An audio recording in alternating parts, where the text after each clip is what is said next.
수학자 피타고라스는 다가올 시대의 신은 숫자라 그렇게 말했습니다. 더 많은 군대를 가진 나라, 더 많은 무기를 가진 나라, 더 많은 돈을 가진 나라, 이런 나라가 세계를 제패한다는 겁니다. 살아가며 삶 속에서도 큰 소리 친다고 하네요. 이 일은 상식적으로 당연한 말입니다. 과거에도 지금도 모든 게 더 많은 사람, 더 많이 가진 사람이 큰 소리치고 힘이 있습니다. 그래서 사람들은 많은 것에 관심이 있어요. 생필품은 물론 재산을 많이 축적해 놓은 분들이 세상에서 큰 소리 치면서 때로는 갑질도 해가면서 살아가고, 나라들도 마찬가지로. 그래서 사람들은 많으면 많을수록 좋다고 하는 의미에서 다다익선이라고 하는 말을 합니다. 그러나 이것은 어디까지나 인간의 생각이고 논리입니다. 이성적으로 생각해보면 지극히 상식적이고 당연하지만 그것은 결코 진리가 아닙니다. 진리는 변하지 않아요. 사람들 생각처럼 더 많은 군대, 더 많은 무기, 더 많은 돈, 이런 것들이 큰 소리치고 그것이 곧 힘이라고 그렇게 외치는 그런 세상이지만 그게 진리가 아니라는 겁니다. 중동 6.1 전쟁에서 이스라엘이 그 사실을 우리에게 보여주었습니다. 많으면 많을수록 좋은 것은 아닙니다.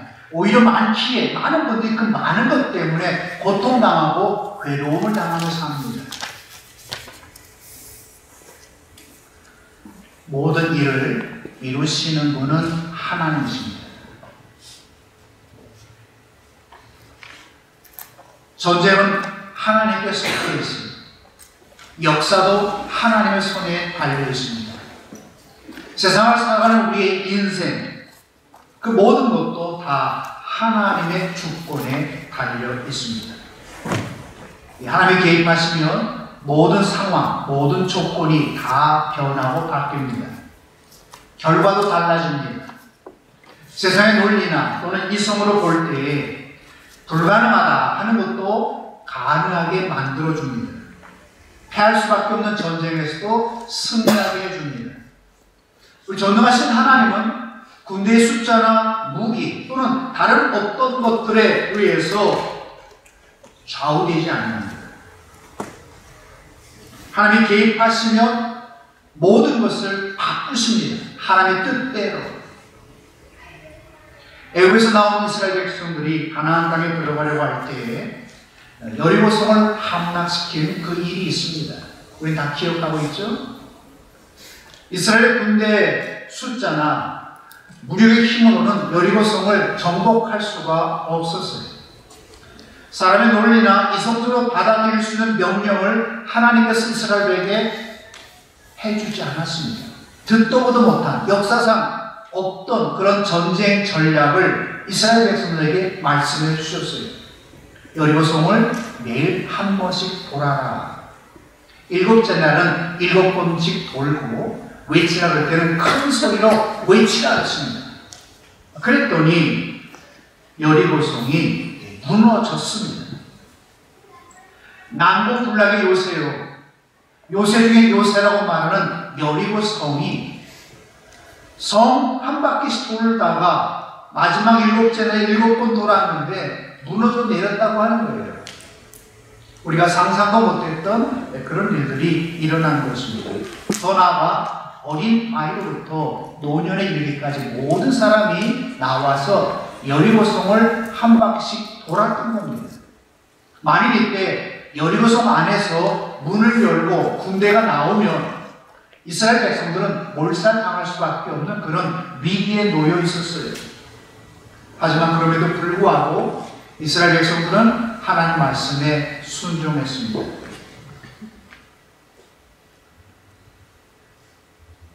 여러분, 인간의 이성, 인간의 논리, 그것은 도저히 이루어질 수 없는 일이 하나님 말씀하시고 개입하시니까 상상도 못하는 그런 일들이 일어났다고 하는 거예요.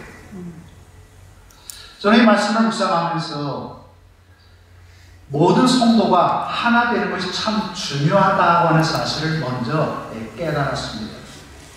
어린아이로부터 노년에 이르기까지 다 한 마음 한 뜻이 되어야 한다고 하는 거예요.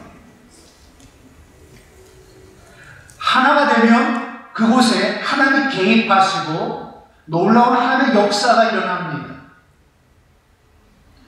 특별히 우리가 믿음과 사랑으로 하나가 되고 하나님의 말씀에 순종하는 삶을 살아갈 때에 여러분의 가정이 든든히 세워지고 우리 교회가 든든히 세워지고 우리가 살아가는 이 나라가 평안해지고 복을 받습니다. 저는 여러분이 믿음 생활을 통해서 사랑으로 하나 되어 이 범위의 교회가 더 든든히 세워져 가기를 간절히 소원합니다.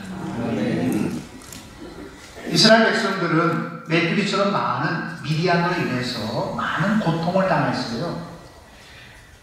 1년 내내 힘들게 농사를 짓고 나면 추수기 때에 이 미디안들이 쳐들어와서 식량을 빼앗아가 때로는 목숨도 빼앗았습니다. 그런데 하나님께서 이럴 때 기드온을 사사로 부르셨어요. 이스라엘을 구원하기 위해서 기드온을 부르셨습니다. 그때 그는 포도주틀 밑에서 몰래 밀타작을 하던 농부였습니다. 겁 많은 사람이었어요. 하지만 하나님께서 그를 불러 이스라엘을 구원하는 사사로 세우셨습니다. 1절을 보시기 바랍니다. 여룻바알이라 하는 기드온과 그를 따르는 모든 백성이 일찍이 일어나 하루샘 곁에 진을 쳤고 미디안의 진영은 그들의 북쪽이요 모레산 앞 골짜기에 있었더라. 하나님께서 기드온을 통해서 이스라엘을 구원하려고 하실 때에 기드온과 함께 싸우겠다고 하면서 나온 사람들이 있었습니다. 그 숫자가 32,000명이었어요. 32,000명? 그것은 결코 작은 숫자가 아닙니다. 그러나 미디안의 군대의 수와 비교해보면 12절이 이렇게 말합니다. 메뚜기의 중다함 같고 그 약대의 무수함이 해변의 모래가 수다함 같은지라. 사사기 8장 10절을 보면요. 미디안의 군대의 숫자가 13만 5천 명이라고 이렇게 말했습니다. 그러니까 이스라엘이 미디안과 싸우기 위해서 모인 그 숫자는 미디안과 비교해 볼 때에 4분의 1밖에 되지 않았다는 거예요. 하지만 여러분, 4배가 많은 적과 싸워서 이길 수가 있습니다. 목숨을 걸고 죽기로 싸우면 그래도 이겨볼 만한 그런 결과를 우리가 예상할 수 있어요. 그때 기드온의 마음은 아주 감격했습니다. 나같이 겁 많고 약간 나를 믿고 이렇게 많은 사람이 모여들었구나. 참 감격했습니다. 근데 그때 하나님께서 기드온을 향해서 말씀하시는 거예요. 2절과 3절 말씀인데요. 여호와께서 기드온에게 이르시되 너를 좇는 백성이 너무 많은즉 나를 거스려 자금하기를 내 손이 나를 구원하였다 할까 합니다. 이제 너는 백성의 귀에 고하여 이르기를 누구든지 두려워서 떠는 자여든 길르앗 산에서 떠나 돌아가라 하시니 이에 돌아간 백성이 22,000명이요 남은 자가 10,000명이었더라. 하나님의 말씀을 따라서 두려워하는 사람, 죽는 것이 겁이 나는 사람을 다 돌려보고 나니까 10,000명이 남았다 그랬어요. 그런데 다시 하나님이 말씀하시는 겁니다. 10,000명도 너무 많아.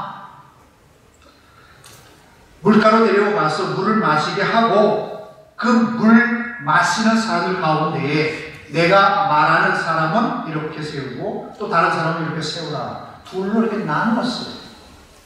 두 손으로 물을 떠서 마시는 사람과 한 손으로 물을 떠서 마시면서 경계하는 사람 두 그룹으로 나누라고 말씀을 하셨습니다.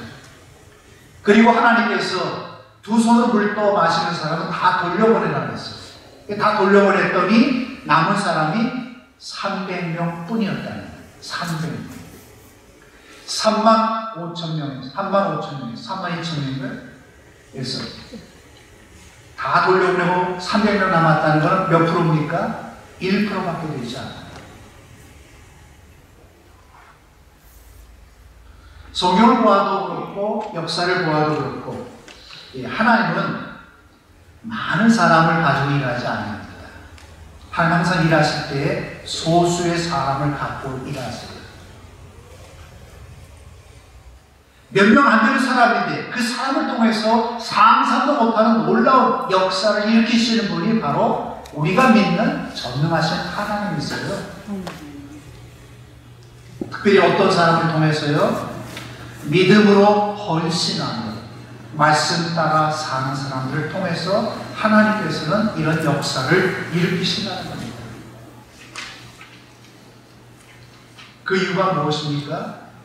숫자가 많으면 이건 내 힘으로 했어, 우리가 했어 이렇게 말하면서 사람을 뽐내고 교만해지기 때문입니다. 사람이 너무 많아서 일을 하고 난 다음에는 이것은 하나님이 하셨어, 하나님이 역사하셔서 우리가 이긴 거야 이렇게 사람들이 말하지 못한다는 거예요. 아니 않는다는 거죠. 그러면서 사람들은 교만해진다는 거예요. 그래서 하나님은 다 보내고 단 300명만 남기신 겁니다. 성경을 보면서 여러분들이 주목해야 할 것은요, 하나님이 쓰시지 않는 사람이 있는데 어떤 사람을 쓰지 않는가? 교만한 사람을 쓰지 않았어요.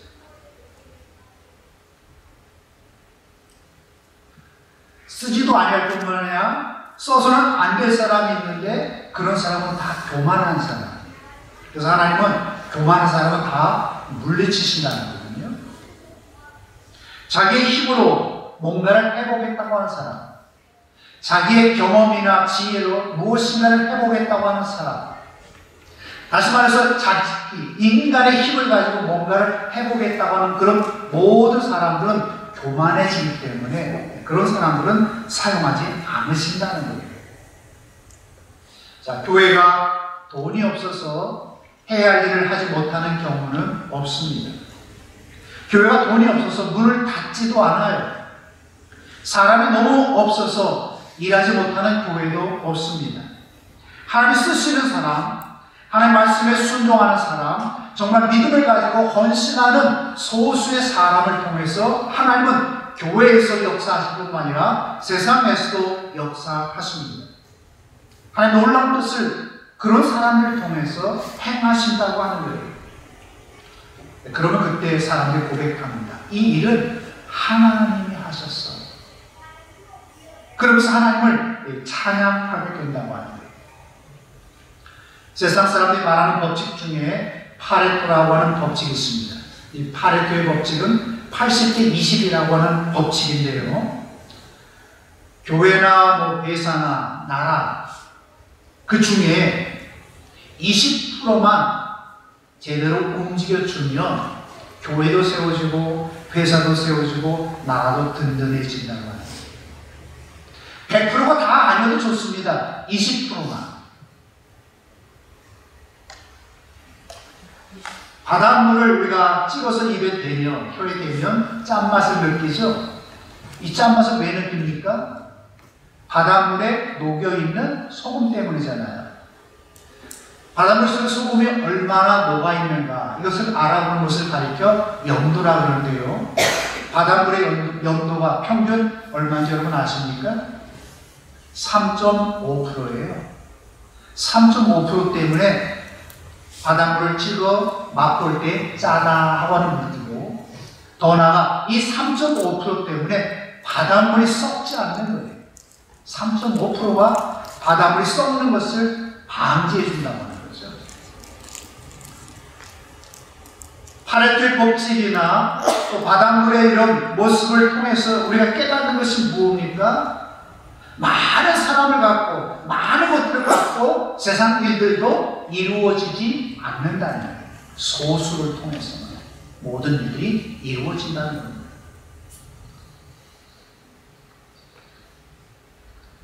근데 여러분, 특별히 하나님 일을 할 때는 20%가 아니어도 괜찮습니다. 3.5%가 아니어도 괜찮습니다. 1%만 있어도 됩니다. 1%만.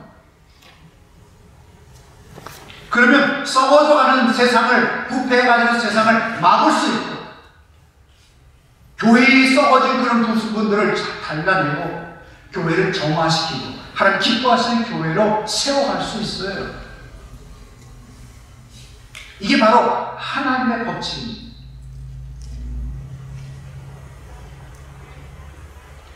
이스라엘 백성이 미디안과 싸울 때 1%인 300명으로 14만 5천 명을 물리치고 승리했습니다. 부패한 스코틀랜드 교회가 타락했을 때 하나님은 요한 박사 한 사람을 통해서 부패한 스코틀랜드 교회를 개혁하셨습니다. 한 사람을 통해서요. 하나님 능치 못함이 없는 전능하신 하나님이십니다.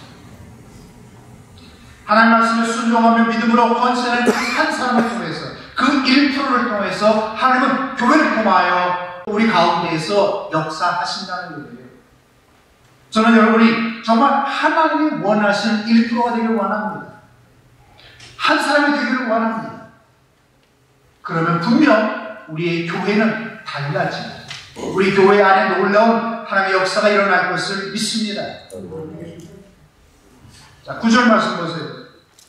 이 밤에 일어나 내려가서 적진을 치라. 내가 그것을 내 손에 붙였느니라.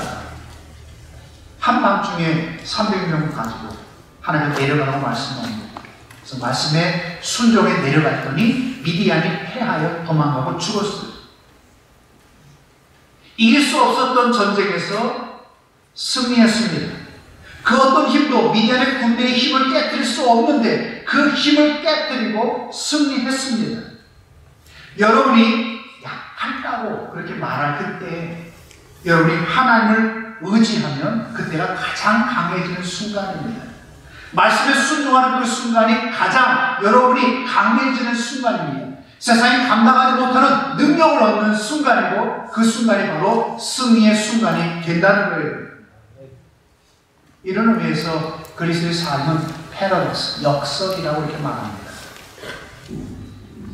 연약하기 때문에 우리가 실패하고 넘어지는 게 아닙니다.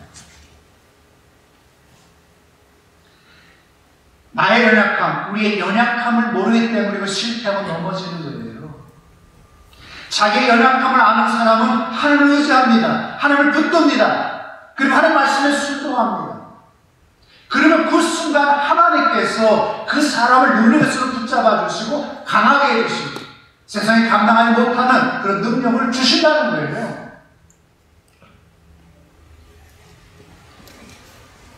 사랑하는 성도 여러분, 자신의 연약함을 바라보기 바랍니다. 고백하세요.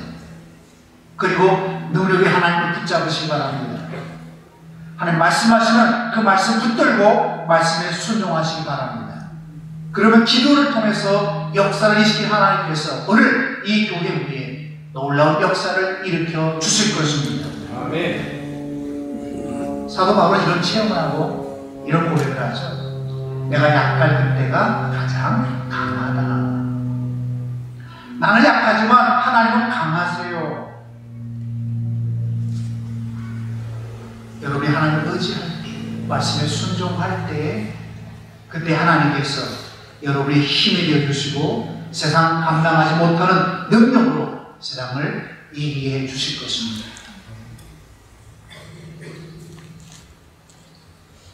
전능하신 하나님은 우리와 함께 계십니다. 여러분의 삶 속에서 홀로 버려두지 아니하시고 여러분과 함께 계십니다. 그리고 하나님의 능력이 오늘 나의 능력이 되게 해주십니다. 여러분이 하나님 붙들고 그 말씀에 순종하면서 헌신할 때 비록 여러분 우리가 1%밖에 되지 않는다 할지라도 단 한 사람이라고 할지라도 이런 하나님의 능력을 믿고 자신의 연약함을 고백하며 의지하며 나아오면 하나님이 그 한 사람을 통해서 그 1%를 통해서 모든 놀라운 일들을 행해 주신다고 하는 거예요. 오늘 우리 교회가 소수라고 또 연약하다, 낙심하거나 두려워하지 말기 바랍니다. 세상에 나가서 여러분이 모든 일을 행하며 믿음으로 살아갈 때도 마찬가지예요. 결코 두려워하지 말기 바랍니다. 전능하신 하나님이 나와 함께 계시고 내가 온전히 내 약함을 깨닫고 나를 맡기고 의지하고 순종하면 그곳에 놀라운 역사가 일어납니다. 세상을 이기는 그런 놀라운 능력이 나타난다고 하는 거죠. 일할 것이 많은데 일할 일꾼이 참 없습니다. 오늘 하나님께서 우리 가운데 일할 일꾼을 찾고 있습니다. 여러분 그 1%, 그 한 사람이 여러분이 되어오지 않겠습니까? 기도하십시오. 우리의 모든 것을 보고 계시는 하나님, 우리를 인도해 주시는 하나님, 일할 것은 많고 일할 일꾼이 없는 이때 기도원과 같은 하나님의 용사처럼 하나님 말씀에 순종하며 믿음으로 헌신하는 1%가 되게 하여 주옵소서. 하나님 연약하고 부족하지만 오로지 하나님만을 전적으로 의지하며 말씀 따라 살아가는 믿음의 한 사람이 되기를 소원합니다. 하나님의 믿음을 더해 주시고 세상을 감당하는 능력을 갖고 승리하는 삶을 살아가도록 우리 사람 모든 성도들을 축복하여 주시옵소서. 예수님의 이름으로 기도드리옵나이다. 아멘.